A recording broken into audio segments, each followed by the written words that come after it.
Eu sou Laura Molo, a curadora do Centro de Memória e Pesquisa, e eu estou muito feliz de estar iniciando esse evento. Eu desejo que todos sejam bem-vindos à sessão inaugural do Arquivos e Afins. Essa é uma nova iniciativa aqui do Centro de Memória e Pesquisa da Fundação Fernando Henrique Cardoso. É, essa será uma série de palestras que vão focar em debates sobre temas contemporâneos da arquivologia e áreas correlatas, como a biblioteconomia, a museologia, a ciência da informação. A nossa ideia é trazer especialistas para refletir sobre práticas, teorias e desafios relacionados à gestão, preservação e uso de acervos.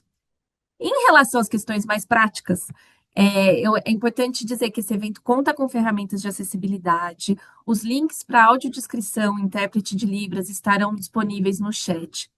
E a gente aproveita também essa ocasião para agradecer o apoio da Catálise Recursos e Consultoria em Acessibilidade, e a Sign Consultoria e Comunicação em Libras.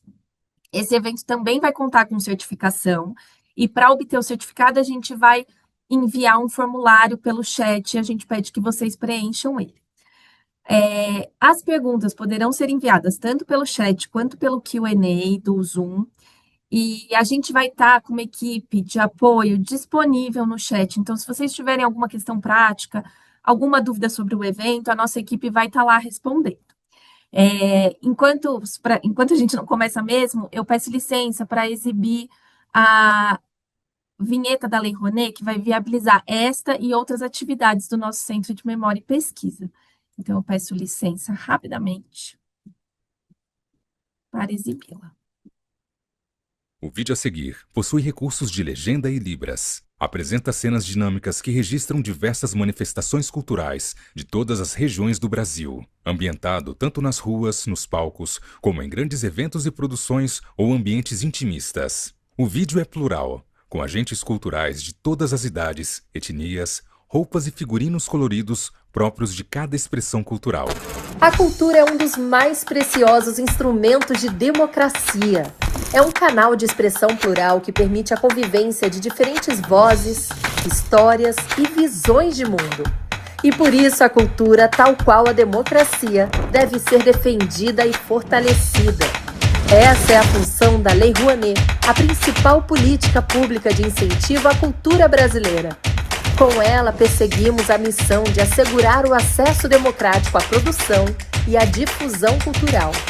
Ao longo de mais de 3 décadas, a Rouanet permitiu que inúmeras iniciativas culturais, antes inviáveis, ganhassem o mundo. Revelou histórias, preservou tradições e transformou vidas. Lei Rouanet, há 33 anos tornando a cultura brasileira mais plural, acessível e democrática. Logos, Lei Rouanet, Ministério da Cultura, Governo do Brasil, do lado do povo brasileiro.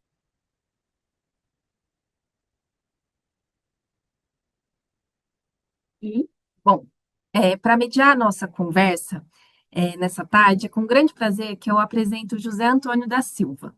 Ele que possui estágio pós-doutoral pela Universidade Estadual Paulista na área de Ciência da Informação e é também doutor em Ciência da Informação pela Universidade Federal Fluminense, tendo tido sua pesquisa reconhecida com o primeiro lugar do Prêmio CAPES de Tese em 2021 na área de Comunicação e Informação com o tema Transparência Pública.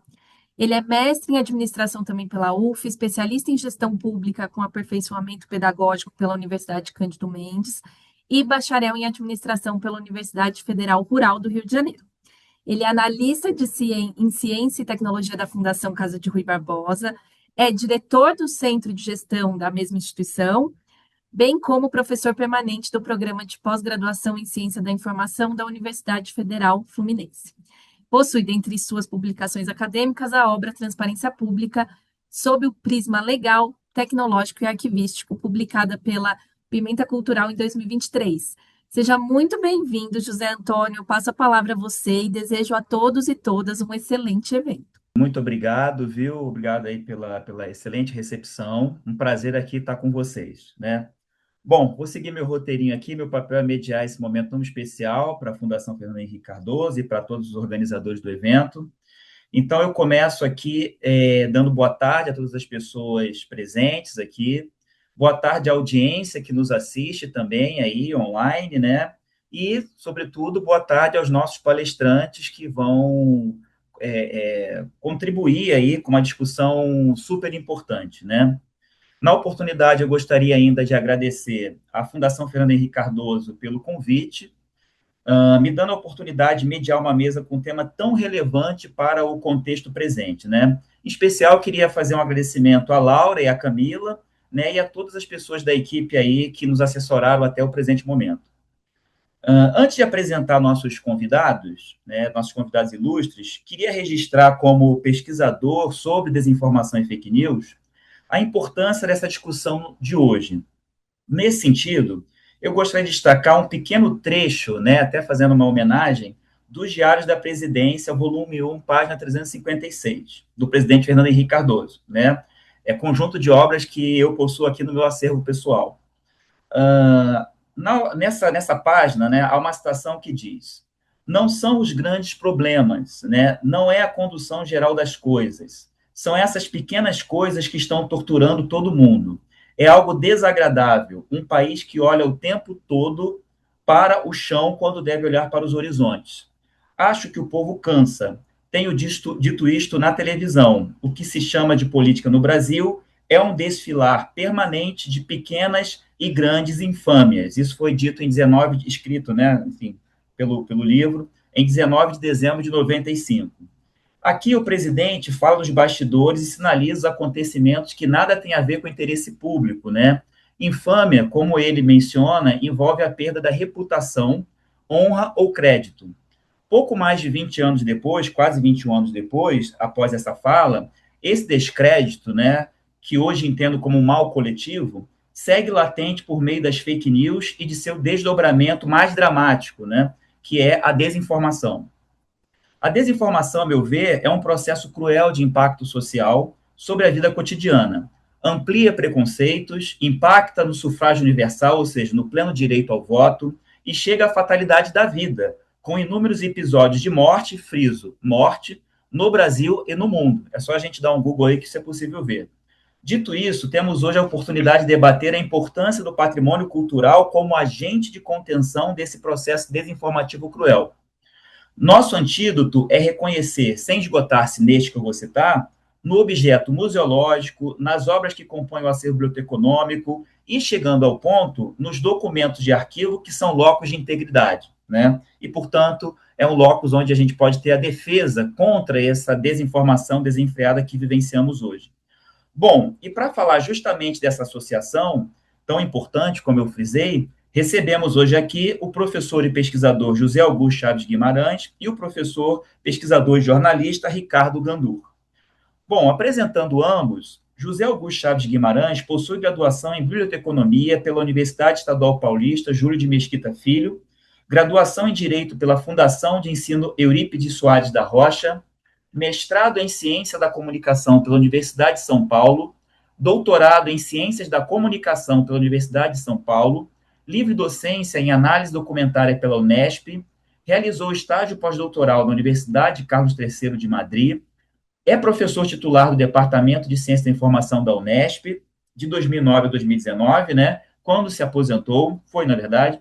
Atualmente é docente permanente do Programa de Pós-Graduação em Ciência da Informação da Unesp, e atua como professor sênior junto ao Departamento de Ciência da Informação da Unesp. Atua também como docente colaborador no Programa de Pós-Graduação em Ciência da Informação da Universidade Federal Fluminense, é meu colega lá e meu parceiro de caminhada acadêmica, e é líder do grupo de pesquisa, formação e atuação profissional em organização e produção da informação. Já o professor Ricardo Gandur é jornalista, é engenheiro civil, né, pela USP, com mestrado em Ciência da Comunicação e extensão em Administração, Gestão Avançada e Publishing, pela Stanford University. Professor de jornalismo na SPM São Paulo, membro dos conselhos consultivos do Instituto Palavra Aberta, da Columbia Global Center Brasil, do Instituto Torna Voz e do INSPER. Foi membro do conselho editorial do Grupo RBS 2022-2024, trabalhou como engenheiro, usina São Marinho e consultor de empresas, entrou na grande imprensa, na Editoria de Economia e Negócios da Folha de São Paulo, onde foi repórter, editor e diretor fundador da editora Publifolha. Na editora Globo, Infoglobo, foi diretor de publicações e diretor executivo do Diário de São Paulo, foi diretor de redação do Estado de São Paulo e diretor de conteúdo do Grupo Estado. De 2016 a 2020, foi diretor de jornalismo da Rede CBN, de rádios e membros do Conselho Editorial do Grupo Globo. Escreveu o livro Jornalismo em Retração, Poder em Expansão, a Segunda Morte da Opinião Pública. Bom, diante dessas apresentações, primeiramente, conforme acordado pela nossa organização, eu passo aí a palavra ao nosso querido professor José Augusto, para que ele possa, aí, dentro de 30 minutos, fazer sua apresentação.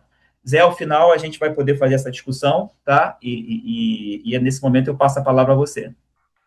Bem, boa tarde a todos. Eu gostaria inicialmente de agradecer o convite, não é um agradecimento meramente protocolar, porque eu sempre tive um respeito e uma estima muito grande pela Fundação Fernando Henrique Cardoso, já de há muito tempo, da época de Ana Maria Camargo, na época de Renato Matos, e agora interagindo com Camila, ou seja, é uma satisfação redobrada, não é? Fico muito feliz de estar com o professor Ricardo, de conhecer o professor Ricardo, de partilhar essa mesa com o querido amigo José Antônio, e parabenizando a instituição por essa iniciativa, né, do Arquivos e Afins, porque eu acho que é uma possibilidade não apenas de se discutirem temas de interesse científico, mas é um espaço para divulgação científica. Então, eu acho que essa possibilidade de socialização das ideias é algo muito meritório, principalmente em um Estado democrático. A minha fala hoje é muito mais voltada para alguém que está no mundo acadêmico, que fala a partir do mundo acadêmico, e que está muito preocupado com o impacto que o fenômeno da desinformação e das fake news, que é o tema dessa oportunidade, pode trazer em um conjunto de saberes e um conjunto de fazeres de algumas práticas profissionais, né? Nomeadamente aquelas práticas informativas, em especial em arquivos e em bibliotecas. Bom, então, na realidade, a proposta é indiscutível, né, esse caráter cotidiano e pervasivo, né, das fake news como uma das dimensões da desinformação. Nos nossos dias, os impactos, muitos dos quais, a maioria dos quais, deletérios, danosos à sociedade como um todo, mas esses impactos eles se fazem notar e eles devem passar a ser objeto de preocupação nessas instituições voltadas para a coleta, a preservação, a organização, o arranjo e a disseminação da informação para a sociedade, né? Lembrando que essas instituições, não, eu pediria que voltasse um pouquinho mais, por favor. Lembrando que essas instituições, elas têm um papel mediador, né? Um papel mediador entre algo que é produzido pela sociedade e que esse algo que é produzido pela sociedade possa ser colocado à disposição novamente a essa sociedade em uma nova dimensão. E aí, nesse desafio, eu acho que se coloca um embate ético, né? Eu acho que pelo menos uma preocupação ética, eu acho que alguns valores eles precisam ser assumidos e introjetados por esses profissionais para fazer frente a toda essa complexidade que hoje nos assola, vamos dizer assim. Por favor, o próximo. Bem, essa questão, né, das fake news, como eu disse, é algo que se espalha por toda a sociedade, nos mais diferentes campos, quer dizer, é algo que vai desde o cotidiano do cidadão até a vida de quem faz ciência e quem socializa a ciência, e nisso a gente se depara com um fenômeno que, olhando sobre o ponto de vista da ciência tradicional, causa estranheza, causa espécie, que é o fenômeno da pós-verdade. Ou seja, quando o apelo emocional ele suplanta qualquer informação que seja contextualizada, que seja pautada em fatos, que possa ser evidenciada.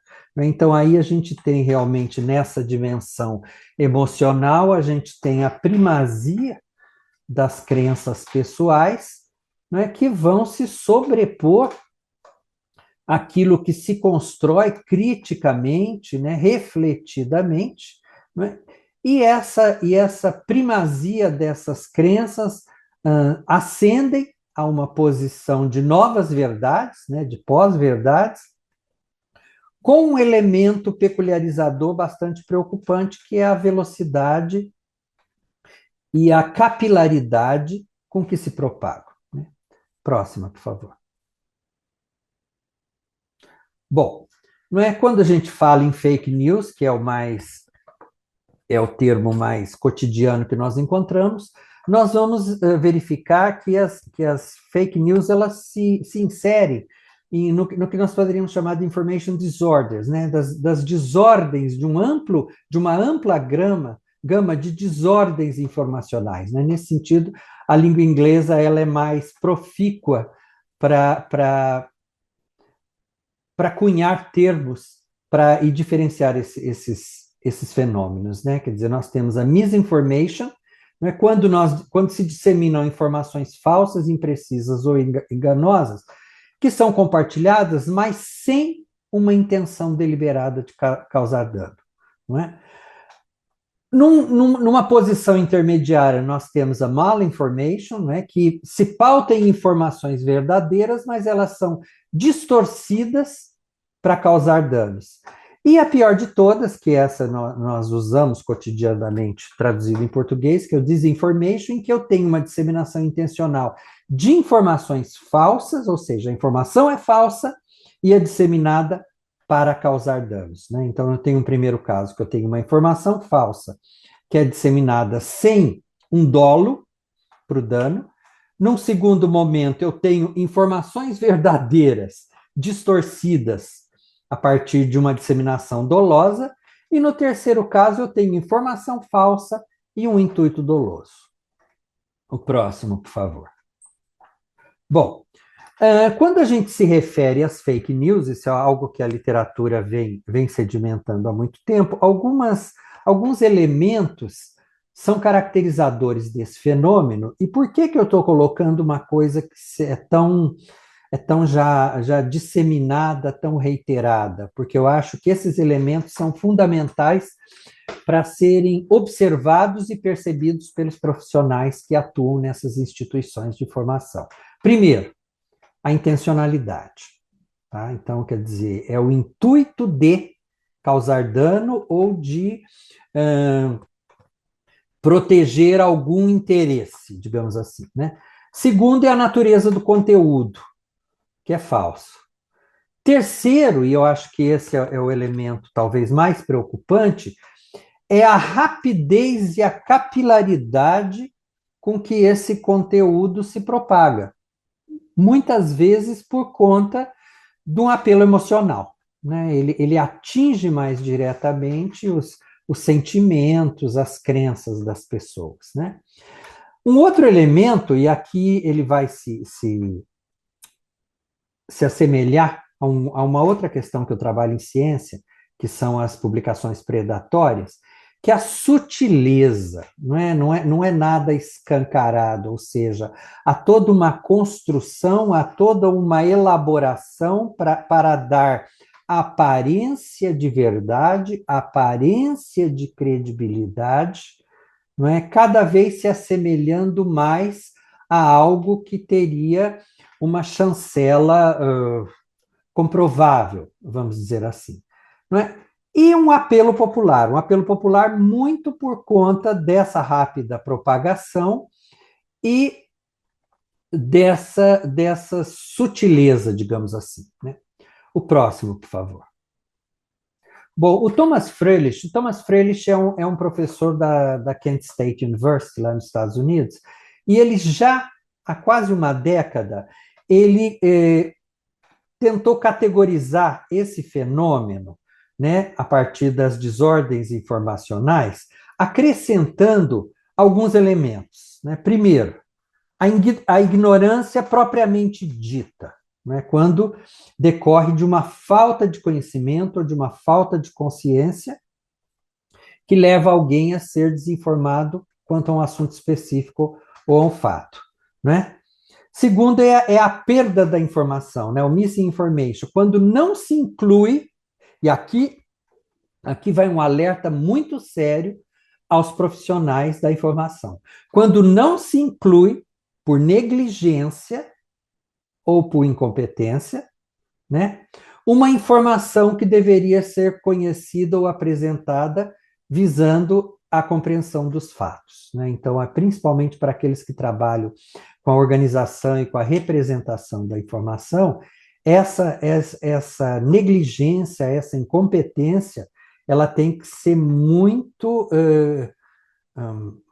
cuidada, observada, porque uma omissão desse sentido pode gerar danos, não é? E a má-fé, não é? Quando se difunde algo em que o próprio difusor não acredita, vivendo uma contradição, quer dizer, ele não acredita, mas ele tem interesses subjacentes e que, portanto, ele vai, ainda que ele não acredite, ele vai divulgar para fazer valer esses interesses, né? Então, o Thomas Frelich, eu acho que ele nos traz essa reflexão. O próximo, por favor. Bom, o Ardo, também da mesma época, ele categoriza esse fenômeno a partir de algumas evidências, né? Primeiro é a sátira ou a paródia, né? Interessante, porque a sátira ou a paródia, ela tem um intuito muitas vezes humorístico, jocoso, mas ela não pode se furtar da possibilidade de causar dano. Eu acho que aqui é uma questão a se colocar, né? É toda aquela crítica que se coloca ao humor, até onde vai a liberdade do humor, né? Até o momento em que ele não causa danos específicos, vamos dizer assim, não é? A falsa conexão, não é? Quando a gente tem uma preocupação que eu diria mercadológica ou alarmista, em que a gente tem manchetes, chamadas de apelo emocional muito forte, mas que não vão guardar conexão com um conteúdo efetivo do documento. A gente se depara muitas vezes em títulos de livros, né? Principalmente eu falo essa literatura que a gente brinca, fala que é literatura de aeroporto, né? Essa literatura de autoajuda que a gente encontra muito em livraria de aeroporto, você tem títulos bombásticos em que, na realidade, são para atrair, para difundir um apelo emocional, mas que pouco tem a ver com o conteúdo, né? Conteúdo falso, não é? Em que eu posso ter um conteúdo genuíno, mas compartilhado com uma informação contextual falsa, ou seja, ele se descontextualiza, né? O conteúdo impostor é quando eu manipulo as fontes, ainda que elas sejam genuínas, não é? E aí eu tenho isso vai acontecer muitas vezes no âmbito imagético, né? Existem problemas seríssimos, a revista Pesquisa da FAPESP, na seção Boas Práticas, ela nos traz exemplos impressionantes de artigos científicos que, principalmente nas áreas de biológicas, em que eu tenho manipulações de imagens que levam a conclusões absolutamente falsas, não é? E eu tenho o conteúdo fabricado. É aquele conteúdo fabricado que não tem autenticidade nenhuma, que não tem fidelidade nenhuma com relação a nenhuma fonte credível, tá? Mas ele guarda, e aí que eu acho que é a questão, ele guarda uma relação de verossimilhança com alguns conteúdos que poderiam ser credíveis, né? Então aí vem toda a questão da sutileza.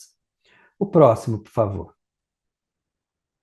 Bom, no Brasil, né, como é sabido, nós tivemos esse projeto de lei do Senado, não é, que relativamente a criminalizar, a trazer um adendo ao Código Penal no sentido de criminalizar a divulgação de notícia falsa, né? Esse projeto ele foi arquivado na medida em que ele foi absorvido por um projeto de lei que se chama PL das Fake News, que vai discorrer de questões mais amplas, que é a Lei Brasileira de Liberdade, Responsabilidade e Transparência na internet, visando a regulação das plataformas digitais. A minha preocupação é que o fenômeno das fake news e da desinformação não se restringe à internet, às plataformas digitais. Eu acho que é uma questão muito mais ampla e que talvez essa ambiência seja restritiva, tendo em vista a dimensão da temática. O próximo, por favor. Bom, e como que os profissionais da informação, pensando em arquivistas, em bibliotecários, podemos pensar em museólogos, curadores de centros de documentação, etc., como que eles ficam nesse contexto? Eu diria assim, que desafios, que angústias e que compromissos chegam a esses profissionais? Bom, primeiro, que é inegável, todos esses profissionais se deparam com esse desafio que é crescente de enfrentar os perigos das fake news. Por que é crescente? Porque a disseminação é cada vez mais rápida, cada vez mais ampla, e a questão da sofisticação, da sutileza e da verossimilhança se aperfeiçoa dia após dia. Ou seja, esse drama aumenta. Isso faz com que eles careçam de um olhar cada vez mais crítico e cauteloso face aos conteúdos documentais recebidos. Eu sou de uma época em que você trabalhar numa instituição que gerencia documentação, você partia do pressuposto que aquela documentação era autêntica e credível. Por quê? No caso arquivístico, porque vem de um órgão produtor com competência para tal. No caso da biblioteca, porque vem de um autor, passou por uma editora e aquilo tem uma autoridade intelectual. Hoje isso já se torna bastante relativo, porque na medida em que eu estou inserindo documentos portadores de informação em espaços públicos para disseminar essa informação para a sociedade, de alguma maneira eu sou corresponsável por esse processo. Então, esse olhar ele vai pressupor uma habilidade para averiguar e atestar a veracidade dos fatos que são documentados. Eu nunca me esqueço, quando eu sempre trabalhei muito com Heloísa Belotto, com diplomática, e a diplomática, ela se preocupa, no âmbito arquivístico, em verificar a autenticidade dos documentos. Mas é uma autenticidade formal, é uma autenticidade a partir de elementos que vão me permitir avaliar se esse documento provém efetivamente daquele órgão produtor. Mas a diplomática nunca entrou mais a fundo na questão da autenticidade de conteúdo. Eu acho que um dos poucos autores que trabalhou isso foi o Michael Buckland, da Universidade da Califórnia, quando ele mostra essa questão, que o fato de o documento ser formalmente bem construído e autêntico não garante que aquele conteúdo seja autêntico, ou que pelo menos, isso não quer dizer que eu não vá armazenar esse documento, mas que pelo menos essas críticas quanto à autenticidade precisam ser de conhecimento do usuário.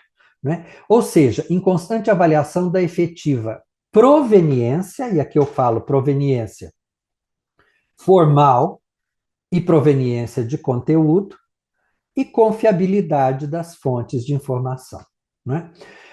Quando eu falei para vocês que toda essa questão ela se assemelha um pouco a um aspecto que eu investigo bastante, que são as publicações predatórias, O que são publicações predatórias? São fake publications. São publicações que muitas vezes são questões construídas totalmente de maneira falsa e artificial, motivadas a um produtivismo, ou às vezes eu tenho até informação verdadeira, mas que não passa por nenhum crivo de avaliação, ou seja, aquilo eu não tenho garantia nenhuma de qualidade. Então, são fenômenos com os quais nós nos deparamos hoje, principalmente na realidade científica. E aí, nós precisamos verificar qual o papel das agências de checagem como ferramentas para esse profissional da informação. Esse profissional da informação, tradicionalmente, ele se valia de uma série de ferramentas, de tabelas de temporalidade, de regras de descrição, de sistemas de classificação, etc., mas sempre tendo como pressuposto que a informação contida naquela documentação é uma informação credível, verdadeira, né? Hoje, esses instrumentos de fact-checking, eles nos ajudam a verificar em que medida aquele conteúdo ele é credível ou não. Então, passa a ser um instrumento a mais de trabalho desses profissionais. Próxima, por favor.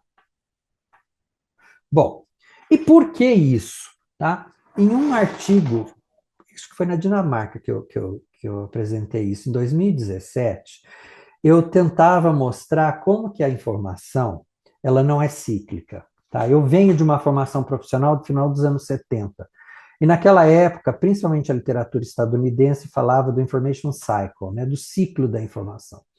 E nesse trabalho eu mostro que não pode ser ciclo, porque no ciclo eu tenho um movimento circular em que eu volto para o mesmo ponto.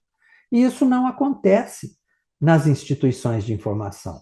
Eu tenho um movimento circular, mas que não se fecha, ou seja, um movimento helicoidal. Por quê? Porque uma informação é produzida, ela é organizada, representada e disseminada numa instituição informacional para ser apropriada e utilizada por alguém. E esse alguém, por sua vez, com base nessa informação, vai produzir uma nova informação que vai voltar para a instância institucional, ser organizada, representada, disseminada, para ser colocada à disposição de uma terceira pessoa que vai produzir uma nova informação, ou seja, a informação do início e a informação do final em cada uma dessas etapas nunca é a mesma, porque é algo que vai se dando por acumulação, por acréscimo e por seleção. Então, isso faz com que o papel mediador de quem, principalmente de quem organiza essa informação, se multiplique. Porque durante muitos anos se acreditava que o papel do arquivista ou o papel do bibliotecário terminava quando ele entregava a informação para alguém, né? E hoje isso já não faz mais sentido. Por quê? Porque eu entrego e o que essa pessoa vai fazer com essa informação e a informação que ela vai produzir a partir daquilo pode voltar para o meu sistema. Então, esse meu olhar tem que ser um olhar muito mais criterioso e muito mais atento. Próximo, por favor. Bom, e que impacto sofrem as atividades de organização e da disseminação?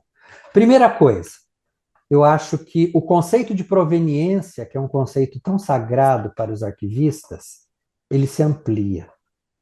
Porque ele deixa de ser apenas aquela proveniência no sentido de eu reconhecer quem produziu e se tem competência para aquilo, para eu verificar se esse órgão tem credibilidade, tem reputação e se o conteúdo gerado é um conteúdo credível. Isso não quer dizer que eu não vou armazenar, não vou ser depositário de uma informação que tenha sido gerada oficialmente, mas que seja fraudulenta. Mas que o alerta desse desvio de conteúdo ele seja comunicado ao usuário, porque eu não posso, senão eu vou estar induzindo o meu usuário a erro. E aí, nesse sentido, os cuidados na representação dos conteúdos, eles se multiplicam para que essa representação não fique refém da mera aparência da informação como ela se apresenta. Né? Então, é a questão de eu perscrutar qual é a fiabilidade dessa informação, e eu diria mais, né? Eu diria que na representação dessa informação que os profissionais pudessem, nos instrumentos de representação, lançar um selo de garantia de checagem. Eu acho que isso seria um plus interessante para esse trabalho dos profissionais. Mas também isso não se atém ao métier apenas dos profissionais. Eu acho que aí também tem um trabalho educativo. Né? Não é só eu me preocupar com a fiabilidade desse conteúdo, mas eu também educar o usuário de diferentes formas, e eu acho que até iniciativas como essa têm um papel interessante, para ele estar atento a essa necessidade de constantemente checar a proveniência, a fiabilidade daquilo que ele está, eu não gosto dessa expressão, mas daquilo que ele está consumindo. Próximo, por favor. Bom, agora, para isso, eu acho necessário que alguns compromissos éticos sejam assumidos. Num texto de 2000, eu propunha 5 dimensões de compromissos éticos para os profissionais da informação, principalmente quando eles organizam a informação. Primeiro, eu, enquanto profissional, eu tenho um compromisso com a informação em si mesma, ou seja, com o conteúdo e com a procedência e confiabilidade daquele conteúdo. Eu tenho um compromisso com o usuário, em termos de suas necessidades, formas de recepção e de compreensão. Ou seja, eu tenho que sempre pensar como que aquela comunidade usuária, que é diversa por natureza, vai receber aquele conteúdo representado. Porque as capacidades de representação são N. Então, quando eu falo de um selo de checagem, né, eu estou dando um elemento a mais, perdão, para esse processo de recepção. Um compromisso com a instituição. Na medida em que eu armazeno,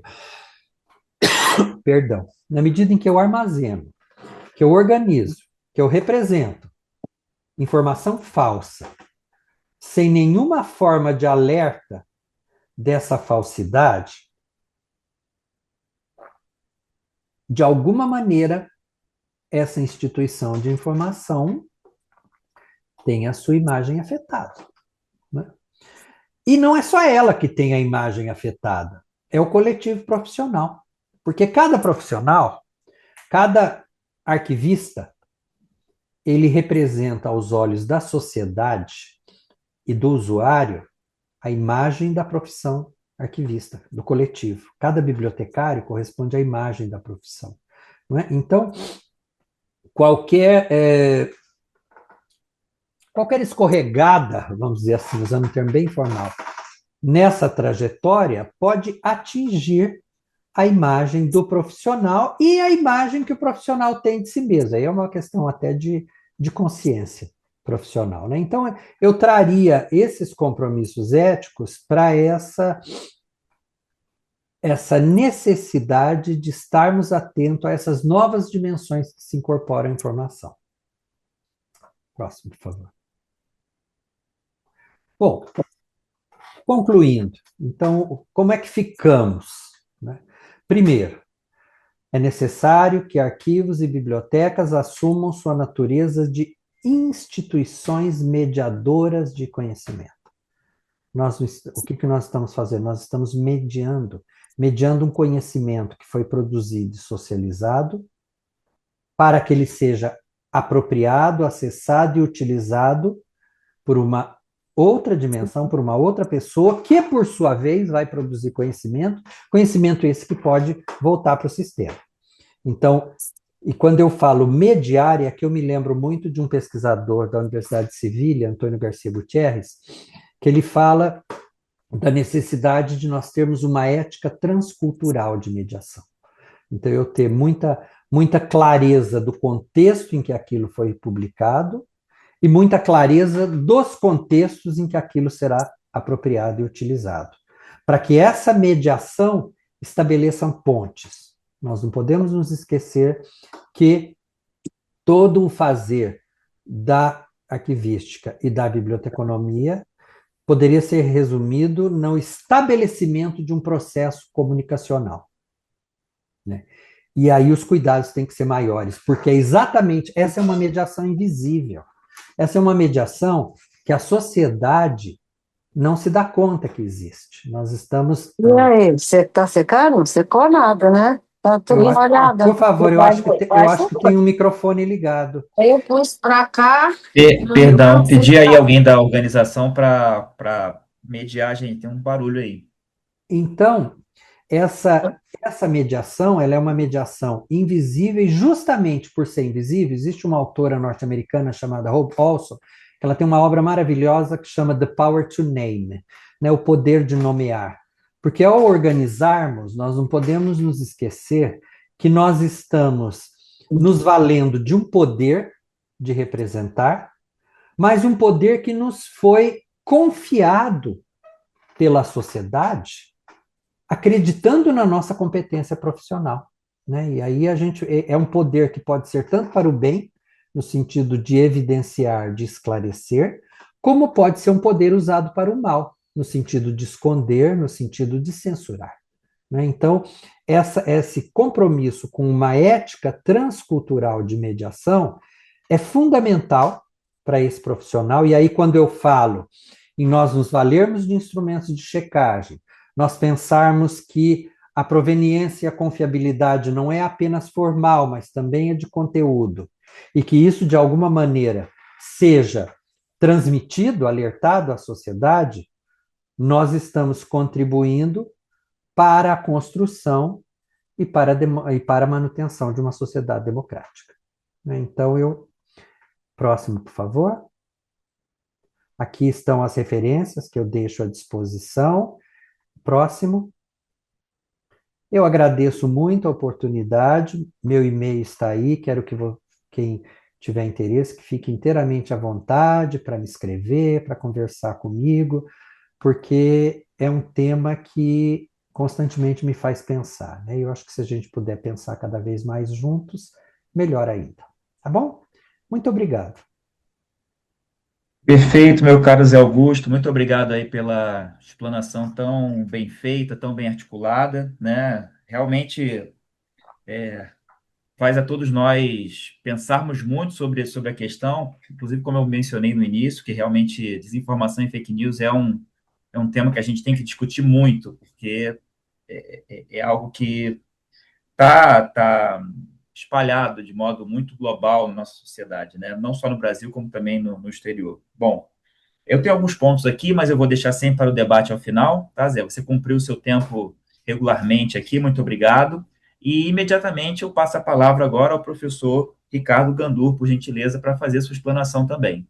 Muito obrigado, professor Ricardo, pela presença. Gente, boa tarde aí a todas e todos. Eu que agradeço o privilégio, a honra de estar aqui em mais essa iniciativa da Fundação Fernando Henrique Cardoso e ao lado do professor Zé Augusto, tendo você, Zé Antônio, como nosso facilitador aí, ansioso aqui pela roda de conversa e pelo debate. Bem, eu acho que é legal eu começar falando um pouco do meu lugar de fala nessa mesa, né? Que tem muito a ver com a minha carreira. Acho que o professor Zé Augusto até citou aí, né? Os membros das instituições responsáveis por algo, né? Responsáveis por informação, né? Eu tive a minha carreira feita na chamada grande mídia, ou mainstream mídia, né? Fui Folha de São Paulo, Diário de São Paulo, Estadão, Rádio CBN, enfim, me formei na chamada imprensa estabelecida. Então, na qual acredito e continuo acreditando, essa instituição que recebe, por vezes, vários rótulos, né? Jornalismo profissional, jornalismo estabelecido, às vezes imprensa tradicional, sinal dos tempos, mas enfim, instituição que quero discorrer sobre isso mais daqui a pouco, mas que eu acredito, continuo acreditando como instituição mediadora. Olha que riscos que eu estou tomando aqui, mas é isso, é disso que se trata, né? E também vou falar das nossas mazelas, atrasos e falhas, mas é isso. E essa coisa que você citou aí, a coisa da engenharia, né, marcou muito minha carreira, porque, e aí meu lado engenheiro, eu gosto muito de método, de estrutura, e acho que me ajudou muito na, na, no raciocínio e na estruturação das funções que eu tive a oportunidade, a honra e o privilégio de exercer. A história vem porque meu pai tinha um pequeno jornal no interior de São Paulo, então eu nasci na comunicação, e aí, por uma opção adolescente, fiz engenharia, para minha sorte, uma instituição muito bacana lá em São Carlos, e aí, mas enfim, meu sangue, minha vida foi no jornalismo.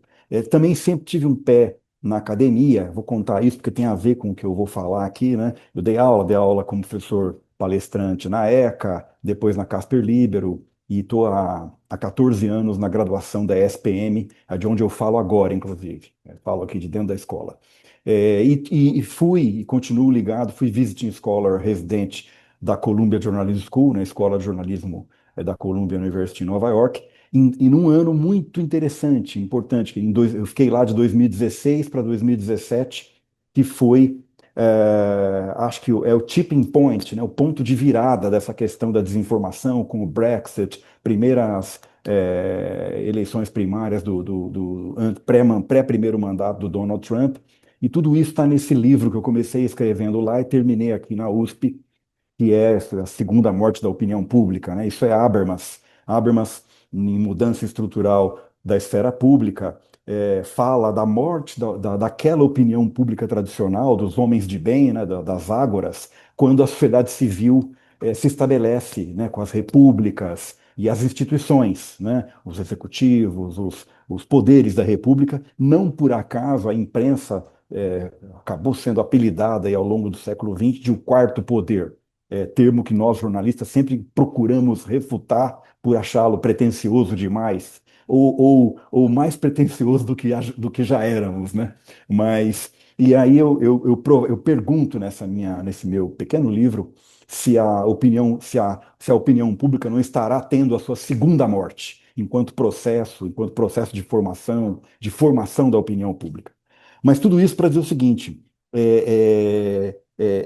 esse meu lugar de fala é o de quem viveu e foi formado num sistema de produção de informação.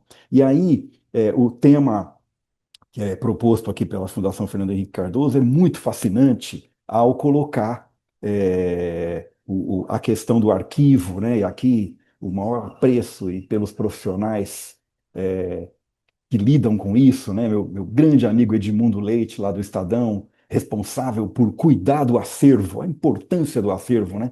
E aqui eu gostaria de contar, e aí como eu tive uma carreira, né, de mercado muito prática, aliado com a vida acadêmica, acho que algumas histórias práticas ilustram.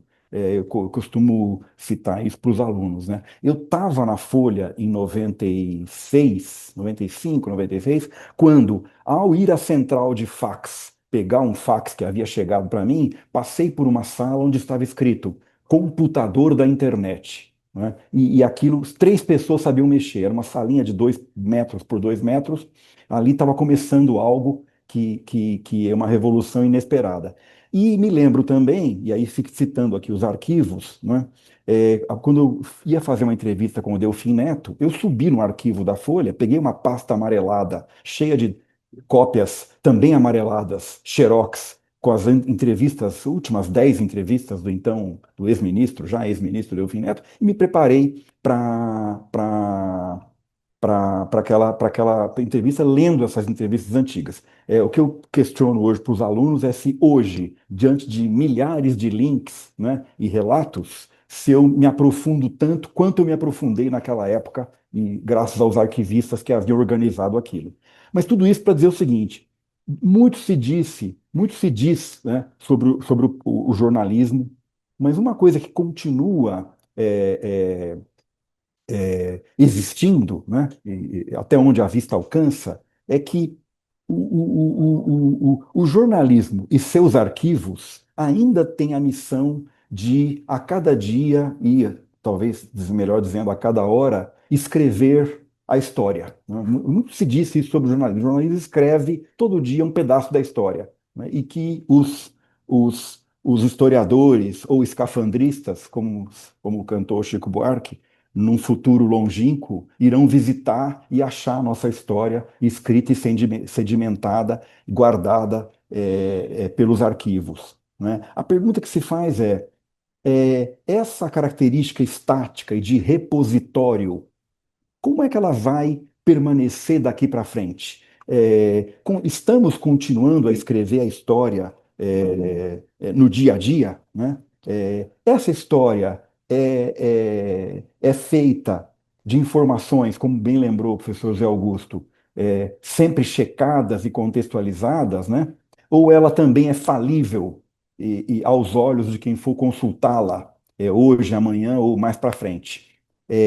Essa é uma questão que se coloca hoje, especialmente com os impactos da inteligência artificial na produção jornalística e também na geração e manutenção de repositórios.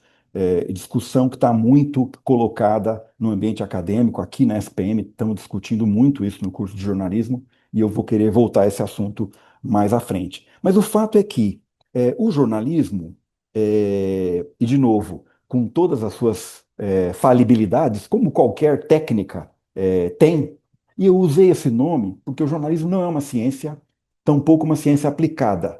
O jornalismo é uma prática, é um método, né? Já em alguns momentos ele é considerado, é uma formação, né? Em alguns momentos ele é equiparado, em termos acadêmicos, à psicanálise, né? Que acolhe profissionais de várias áreas, tanto que nos Estados Unidos o jornalismo é uma pós-graduação e não um bachelor, como é tradicionalmente no Brasil, uma graduação. Então, ele é um método, né? Uma prática. E como método, ele tem passo a passo, causalidades e uma estrutura de confecção que, de novo, salvaguardada as suas falhas, produz uma informação com caráter. Aí eu queria cruzar aqui a prática da produção com a questão do arquivo e da biblioteca, né? Ele tem uma estrutura documental, ele gera uma estrutura de documental. Olha, o que é um documento aos olhos de um jornalista? É que não sou da área de biblioteconomia, nem sou um grande usuário, mas não sou especialista. Então vou aqui poder cometer alguns erros conceituais, mas, na minha opinião, como jornalista e como usuário de arquivos, né, o que é um documento? Um documento é algo que tem estrutura para ser analisado ou criticado, né? Ele contém estrutura dentro dele.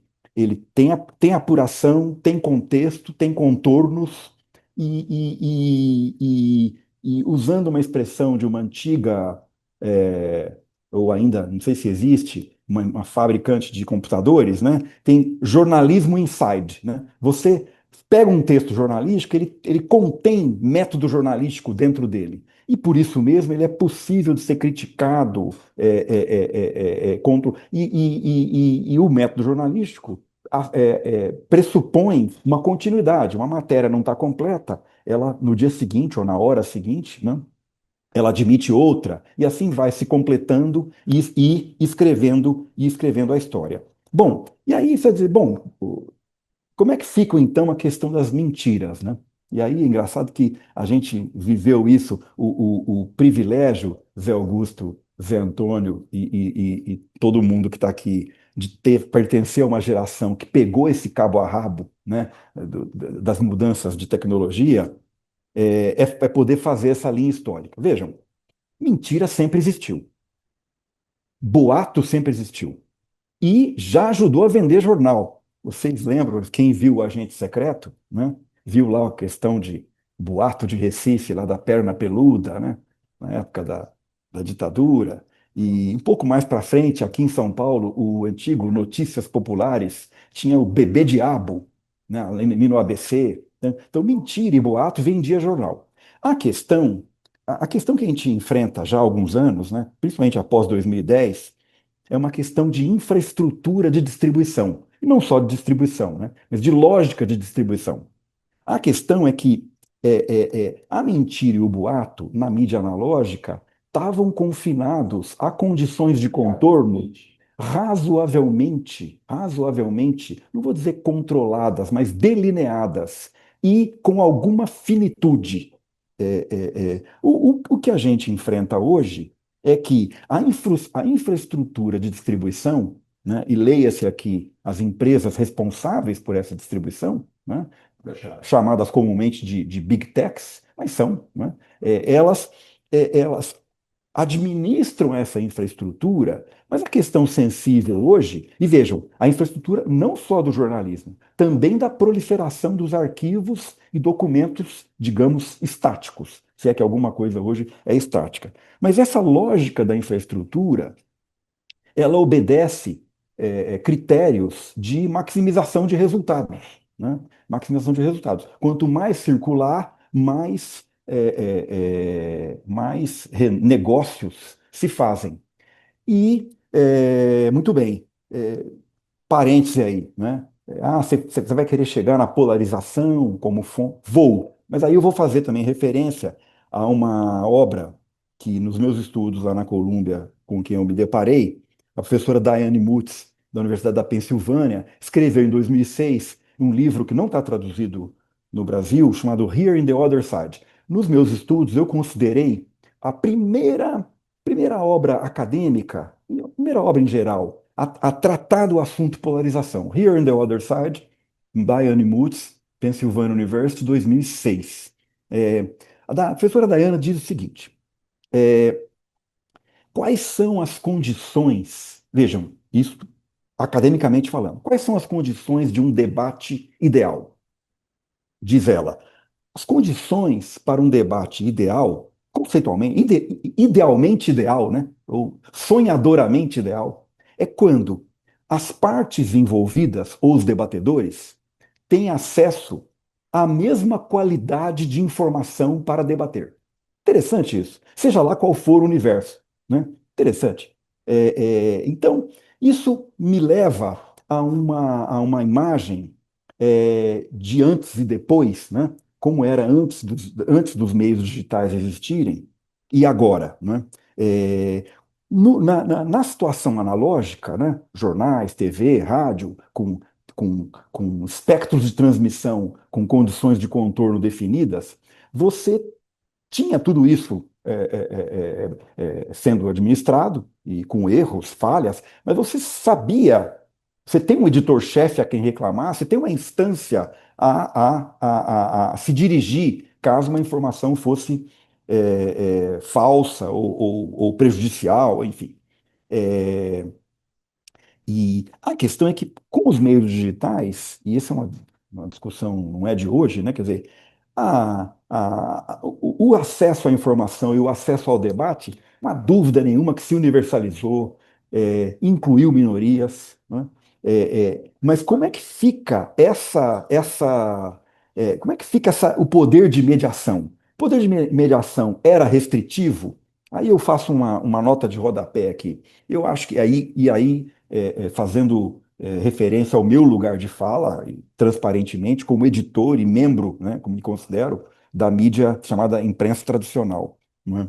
Acho que essa desintermediação digital pegou a imprensa estabelecida sem que ela tenha, sem ter tido feito todo um trabalho de mais inclusão e de mais transparência de métodos, inclusive. Quer dizer, você vê a instituição do Ombudsman, né? Que no Brasil a Folha foi pioneira, depois o Povo de Fortaleza, que até hoje tem, estava sendo quer dizer, os canais de abertura ao público estavam sendo ainda instaurados, né? A gente tinha uma lição de casa a fazer. E a desintermediação digital nos pegou atrasados, eu devo dizer, atrasados nessa tarefa. Então, hoje, quer dizer, me parece inegável que alguma organização, eu vou tentar evitar aqui a palavra regulação, dessa nova infraestrutura de distribuição de informações é, deveria existir, né? E lembro, organizar, quer dizer, uma sociedade, organizar não significa censurar, né? Organizar não é censurar, né? A sociedade, veja, a sociedade um dia entendeu que eu bater bumbo na rua, na minha rua, às 3 da manhã, não é aceitável. Então isso não estou sendo censurado por isso. Eu não posso, as pessoas estão dormindo, enfim. E aí fica aqui para um outro seminário, né, a questão do acesso das crianças a conteúdos pornográficos, enfim, estou aqui falando da infraestrutura como um todo, né? Mas, e aí, nesse estado de coisas, chega, e é o verbo no presente do indicativo ainda vale, porque é notícia do dia, né? Ou seja, de 2 anos para cá, né? A inteligência artificial e os agentes da IA tem me preocupado e nos preocupado muito na academia, aqui no lado do jornalismo, porque vejam vocês, a gente viveu, né, adoção de muitas tecnologias. Eu peguei o telex, peguei a máquina de escrever, depois o telex, depois o fax, o CD-ROM, aí depois os primeiros navegadores, internet, redes sociais e assim vai. A questão é que até então todas essas novas tecnologias eram basicamente, sei que é difícil ter uma condição tão precisa, mas basicamente ferramentas. Elas afetavam produtividade, afetava o meu modo de trabalhar, mas era basicamente um ferramental. A diferença agora da IA é que, pela primeira vez, uma nova tecnologia também afeta o meu raciocínio, se não o substitui. Vejam que coisa. Se não o substitui. E isso, eu tenho, né, discutido muito com os alunos, na alternância de gerações, isso daqui para frente pode vir a se tornar muito sensível, para usar uma palavra aqui o mais cautelosa possível, né? Então, isto posto, quer dizer, como é que fica a produção de informações com essa lógica de distribuição e tendo agora os agentes de IA como novos públicos e novos protagonistas, né? Como ficará a estrutura de repositório informativo, né, daqui para frente? Que tecido de registro da sociedade nós estamos começando a construir para que as gerações de daqui 30, 40 anos analisem o que nós fizemos, né? Nós todos, eu certamente não estarei mais aqui, mas falo para os meus alunos, bola com vocês, né? Mas, enfim, estou tentando juntar aqui, então, a questão de novo, no lugar de fala de um profissional da informação, da imprensa, essa tríplice preocupação, né? Com o método, com a questão da lógica de distribuição e com, no terceiro pé, uma ferramenta que, pela primeira vez, além de ferramenta, pode ou deve estar substituindo os raciocínios em geral, meu, de outras pessoas, e de quem produz coisas para eu ler. Vejam que nó que nós estamos, né? É, e mentira sempre existiu, boato sempre existiu. O fait divers, como diziam os editores franceses, né? A sociedade sempre se entreteu com coisas engraçadas, bizarras, mas isso tinha condições de contorno muito diferentes das que a gente tem hoje, em que essa plataforma não só distribui, né, mas ela afeta o entendimento na medida em que o algoritmo trabalha com tons, momentos e, e estímulos que alimentam expectativas. Vejam que frase vejam que frase complexa, né? Essa que eu acabei de falar, não é? A lógica da distribuição cuida disso hoje. E como ficará essa produção de história, né? E se o jornalismo produz história que vai sendo arquivada, como é que ficará isso daqui para frente? Para a gente ir aqui já para o debate, eu acho não, tenho certeza que eu não vejo daqui para frente nenhuma plataforma de governo podendo ignorar essa questão, né? A sociedade tem que debater, né? E a questão é que hoje, em muitos aspectos conhecidos, a, a falta de um mínimo consenso que até 10 anos atrás, especialmente na época do presidente Fernando Henrique e de outros presidentes também, os chamados adultos na sala convergiam para pera, gente, vamos acertar isso aqui, vamos chamar, né, os atores da sociedade, né? E eu espero, de novo, acho que nenhuma plataforma de governo pode deixar de lidar com essa questão, né? Com a qual nós, produtores de informação, arquivistas e bibliotecários, estamos muito relacionados. Então, com isso, eu faço um pontinho final provisório por aqui, para a gente voltar na discussão. Obrigado, gente. Caro Ricardo, muito obrigado aí pelas considerações também tão tão importantes, né? Tivemos duas contribuições muito valiosas aqui para o debate. E você deu a sugestão de 3 pontos, né, de análise, mas eu anotei aqui uns 20. Então, assim, tal é a profundidade da discussão, né, que envolve isso.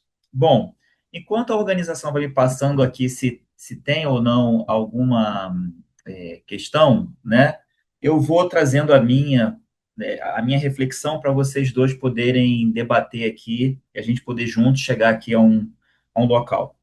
Bom, primeiro de tudo, eu queria voltar na ideia, na primeira compreensão é a seguinte: a gente tem uma sociedade, né, a mesma sociedade, né, que está nesse emaranhado, nesse momento, eu acho que vou chamar de conturbado, né, porque lá atrás, enfim, tem 40 anos, tem 41, então eu teve um momento de estudar sobre globalização, derrubada de fronteiras, etc.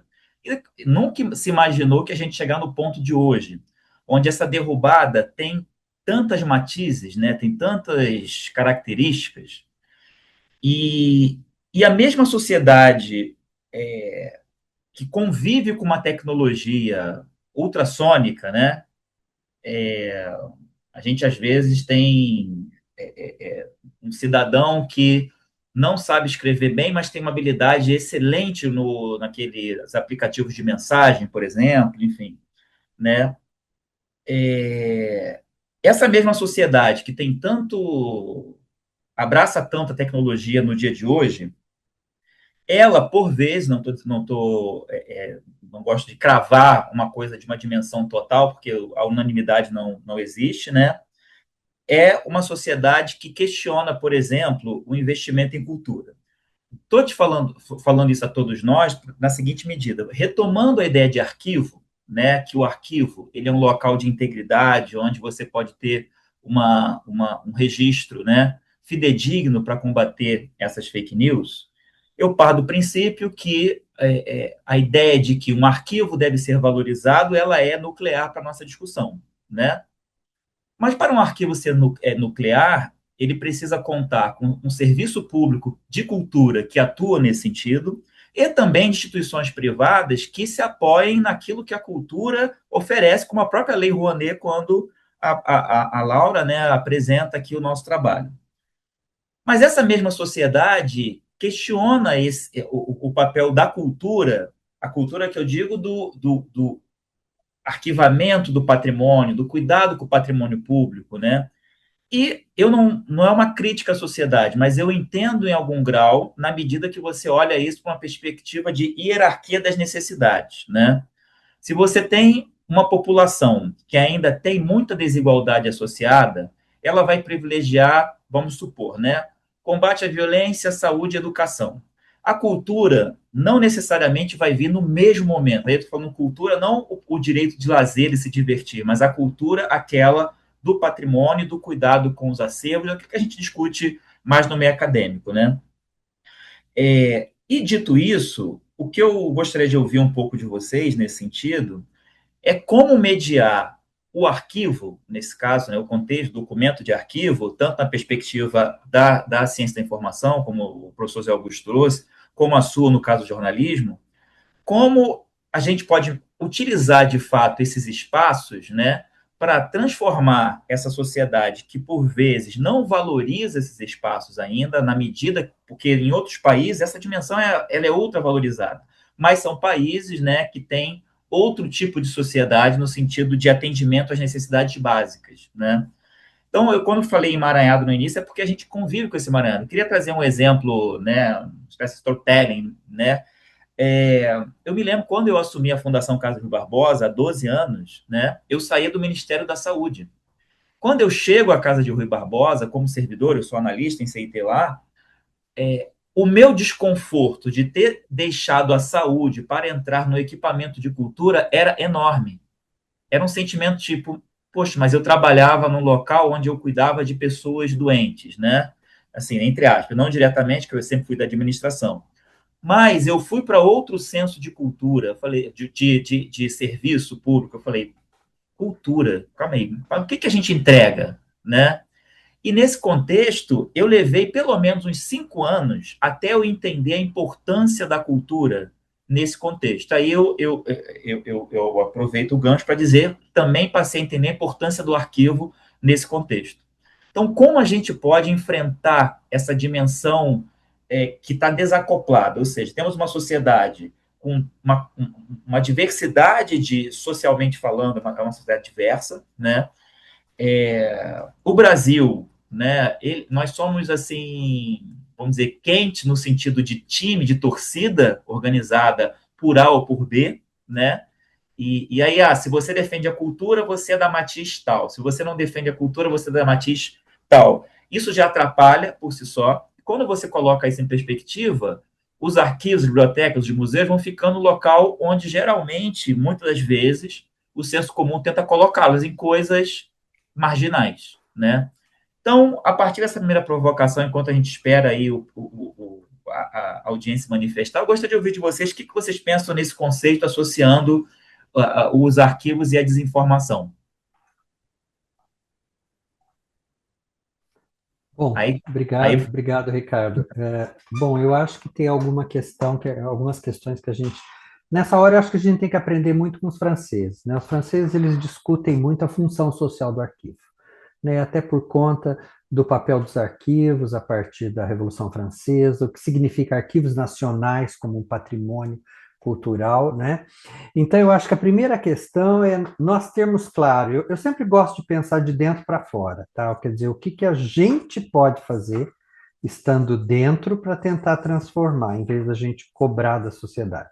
Primeiro, nós temos clareza da função social do arquivo, né? Eu me lembrei de um autor dos anos 90, um autor americano, Homulus, e o Homulus ele dizia que arquivos, bibliotecas e museus são instituições coletoras de cultura, né? Então, primeiro é essa questão, quer dizer, são instituições que estão a serviço da cultura para testemunhar a cultura e para promover cultura. Acho que a primeira questão seria essa. Segundo, que as instituições, vamos pensar no caso dos arquivos, se predisponham a ir ao encontro da sociedade. Há uns tempos atrás eu tive agora na Fundação Casa de Rui Barbosa, estava conversando com a nossa querida colega Lúcia Veloso, e é o que a Lúcia defende, né? Que essas instituições elas possam ir ao encontro da sociedade e tentar buscar as necessidades dessa sociedade, como que elas podem contribuir. Então, é uma atividade, um papel proativo, né? E eu acho que aí, Zé Antônio, vem também um papel educativo que cabe a essas instituições, né?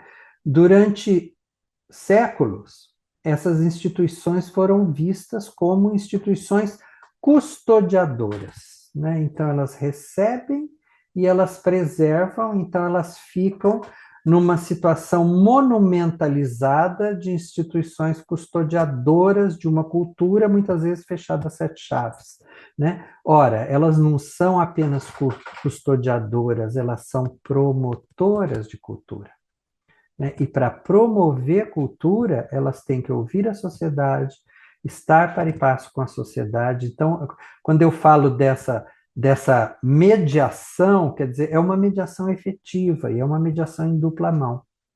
Não sei, eu veria assim, em termos gerais, essa questão. Uma aproximação, né, caro Zé? Uma aproximação maior dessas instituições, né? Mas uma aproximação consciente e proativa. Por isso que eu falo, a questão tem que partir de dentro para fora. Zé Ricardo, por Antônio, gentileza. Obrigado, professor Zé Augusto. Zé Antônio, eu vou olhar o teu ponto mais pela primeira metade e por um outro ângulo, né? Eu acho que esse é um ponto em que a sociedade tem que ter uma visão clara do papel do Estado. Eu, como cidadão e como profissional de informação, acredito piamente que não há avanço na cultura de uma sociedade sem o Estado como um competente mediador e estimulador. Isso é quase tudo, na minha opinião. Eu tenho essa clareza. Gostaria até de ouvir quem não tem, mas para mim isso é muito claro, né? E em todas as vertentes, né? Inclusivas, de diversidade, mas também de riqueza, de matizes e de volume. e de volume. Quer dizer, tanto os mega shows quanto os pequeninos em aldeias são válidos e reúnem a sociedade, né? E aí eu faria uma outra ponta, né? O que está acontecendo com o jornalismo cultural, né? Hoje, a peça de teatro que faz sucesso é a instagramável e não a que recebeu uma crítica A ou B. Não vou nem dizer boa ou ruim, A ou B, né? Então, qual é o papel? Olha a que ponto chegamos. Como nós, e aí de novo, voltando aqui para os arquivos e bibliotecas, como daqui a 20 anos nós contaremos a história do teatro? O repositório da história do teatro, para pegar só uma manifestação cultural como exemplo, já está prejudicado. Hoje, já está. Já há carência de leitura qualificada sobre produção cultural nessa área.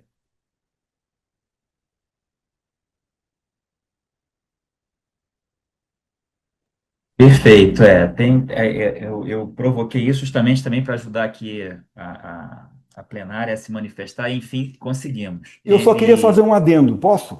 Claro, por favor. Veja, e não é aqui, esqueci de falar isso, quer ver? De forma alguma tem aqui um editor nostálgico ou saudosista, né? Mas nós precisamos ter um diagnóstico, e aí, o que eu costumo dizer, os problemas da tecnologia se resolve com mais tecnologia. Não se trata de negar, nem de brecar, nem de andar para trás. Pelo contrário, temos que usar a tecnologia a favor, né? E a resposta não é simples, mas é por aí. Só isso. Perfeito. Bom, inclusive, nos pontos que eu havia anotado aqui, a plenária fez uma pergunta, né? Deixa eu ver aqui, peraí. Andréia, né, está perguntando. Professor Zé Augusto, o senhor mencionou a necessidade de bibliotecários e arquivistas terem um olhar mais crítico e cauteloso. No entanto, num cenário de uso massivo da inteligência artificial, que inclusive foi citada pelo próprio Ricardo, onde é muito fácil fabricar conteúdos falsos e manipular imagens, como o profissional da informação poderá honrar seus compromissos éticos com a informação, principalmente a informação científica que está sendo coletada pelo serviço de informação. No seu papel de mediador, ele terá que fazer uma auditoria e checagem de toda a informação coletada? Para você, Zé. Ô, André, obrigado pela pergunta. Eu não vou ser agradável na minha resposta, tá? Eu sei, eu sou consciente de todo o volume de trabalho que cabe a esse profissional, mas eu acho que nós não podemos fugir disso.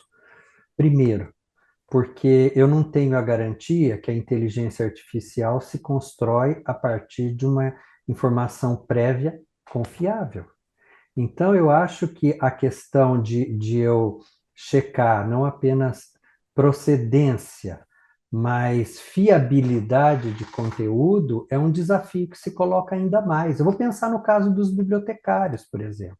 No caso do bibliotecário, quando ele não vai inserir, ele tem que tomar muito cuidado para inserir no seu acervo digital da biblioteca para colocar à disposição dos seus usuários revistas totalmente predatórias, com conteúdos questionáveis, fabricados, porque ele vai estar sendo conivente com a propagação de falsidade. Você vai dizer, Zé Augusto, mas isso que você está querendo dizer é viável? Tá. Bom, eu não estou discutindo a viabilidade, mas seria necessário.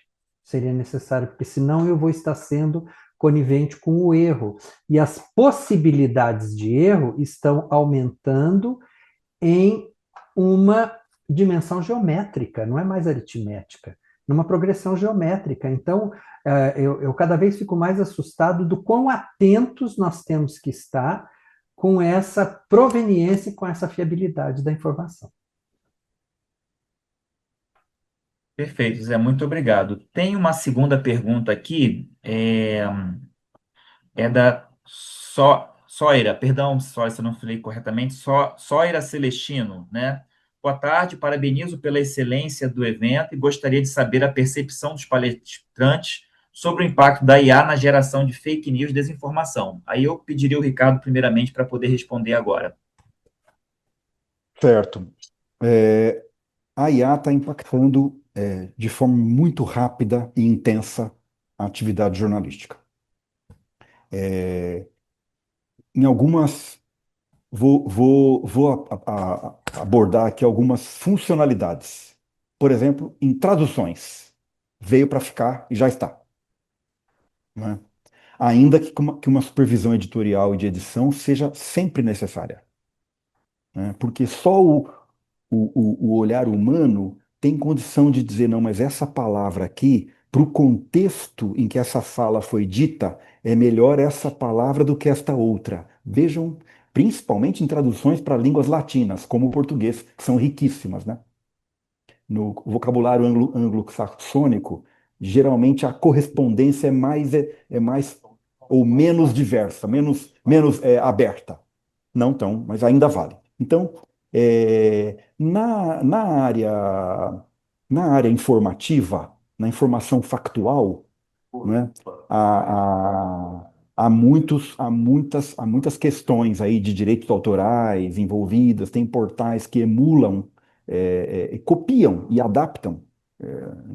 Não vou citar nomes e marcas aqui. É, os gêneros de edição são basicamente 7, né? Informação, opinião, análise, crítica, ensaio, resenha e editorial. Aqui na SPM a gente considera basicamente esses 7 gêneros de edição. Na informação, você usar a IA para data gathering, né?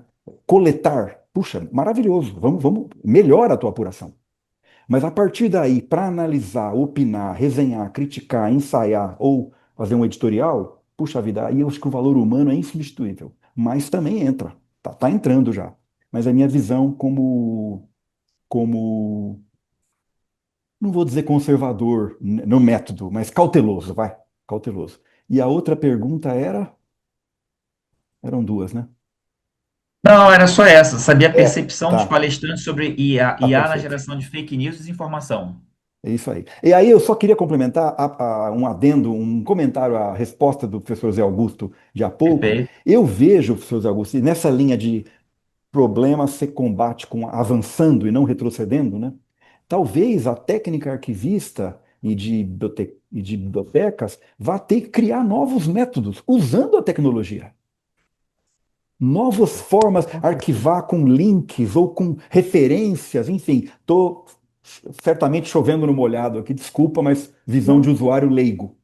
não, Ricardo, você fez uma ponderação muito importante que eu acho que já vai responder até uma outra pergunta no chat, que a pessoa está dizendo quando, professor Zé Augusto, como se deve arquivar a correção de um erro? Por exemplo, uma reportagem, publicar um dado errado e depois publicar a correção. Como evitar que o usuário veja a primeira reportagem e não a correção?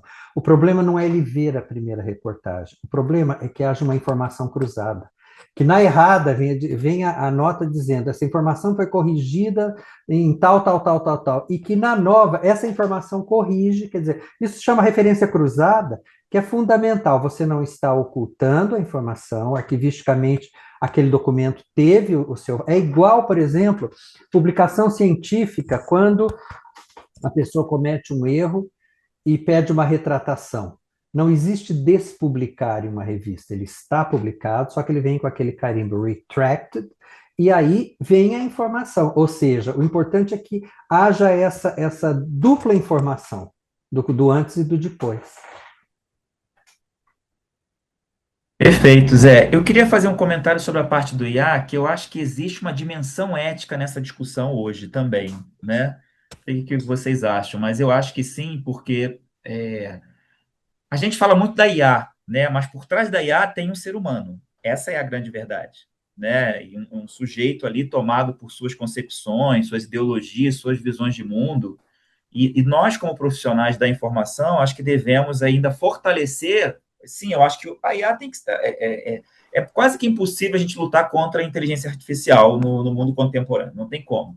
A questão é que, como qualquer outra técnica, método, enfim, o recurso que a gente possa utilizar, a gente tem que ter o pilar ético associado a ele, né? Sempre buscando que ele possa favorecer essas profissões, essas áreas, o jornalismo, a ciência da informação, a biblioteconomia, a museologia, a arquivologia, mas a bem sempre garantindo a integridade, né? Enfim, a correção daquilo que está se propondo naturalmente, né?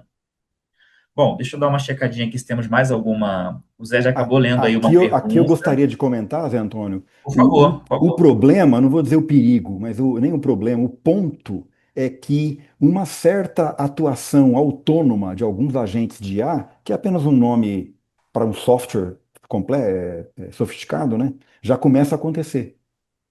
Ele age sozinho, sem supervisão humana. É, aí nós vamos ter um ponto É, desafiador, é. né? De novo, eu acho que é governança. O ser humano, você é meio catastrófico aqui, parece que eu estou falando o mundo acabando ali na frente, mas pode ser. O ser humano não pode perder o seu papel de estabelecer governança, de entrar com uma visão, né? A questão é que certas atividades estão sendo rapidamente automatizadas. Estou muito preocupado com inícios de carreira em várias áreas, não só no jornalismo, né? Funções básicas que todo início de carreira pressupõe para aprender. Estou muito preocupado.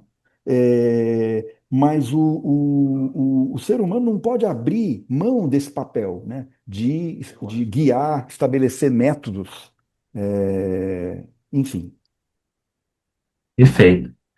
Bom, eu queria agradecer então aí a presença do professor José Augusto, as discussões, a professora do Ricardo Gandur, professor Ricardo Gandur também, e agradecer a audiência aí pela participação, pela presença, né? Eu acho que tem alguém aqui falando, gente. Eu que Desculpa. agradeço. Ah, sim. E aí eu passo a palavra imediatamente aqui para a Laura, também agradecendo aí pelo convite e oportunidade de mediação, viu? Obrigado aí a todos por essa tarde. Gente, eu gostaria de agradecer tanto pela mediação tão generosa, excepcional do Zé Antônio, e a aula que a gente teve com o professor José Augusto e o professor Ricardo Gandor. Foi assim, a gente às vezes banaliza, mas é um privilégio ter uma tarde assim, com uma conversa tão boa. Achei que deu super certo. E porque eu acho que é um prazer olhar para essas questões, e a gente sempre tem assim um certo. Tem um mito de que a nossa área é um pouco árida, com perdão da, da repetição, mas assim, a gente teve um debate sem perder o rigor, trazendo um pouco, fazendo as conexões entre a nossa área e questões que são pertinentes a todos. Então, assim, eu agradeço muito a presença de todos. Eu quero aproveitar para agradecer a Camila Campoy, que está aqui no bastidor, porque essa foi uma iniciativa, ela foi idealizadora e grande responsável pela articulação que a gente viu aqui hoje, então quero agradecê-la. Também a equipe aqui do Centro de Memória e Pesquisa, que atua nos bastidores com muita dedicação, e a equipe da Fundação, que também fica ali no apoio dos eventos. E agradeço aos nossos participantes que tiraram um momento do dia para participar do debate com a gente, quem fez as perguntas. Aproveito para avisar que em breve a gravação do evento vai estar disponível no YouTube da Fundação, então quem quiser acessar pode procurar lá daqui a pouco. Por último, vou pedir licença para exibir o banner também com os nossos patrocinadores que viabilizaram essa iniciativa para terminar a nossa série de agradecimentos, gente. Queria agradecer aos nossos patrocinadores, a Lei Rouanet, agradecer a todos. Uma boa tarde. A gente se encontra na próxima. Teremos ainda mais algumas edições do Arquivos e Afins esse ano e todos receberão os convites. Obrigada, pessoal. Boa tarde. Obrigado, gente. Um abraço para todo mundo. Obrigado a todos. Uma Obrigado, boa boa tarde a tarde. todos. Obrigado. Tchau, tchau.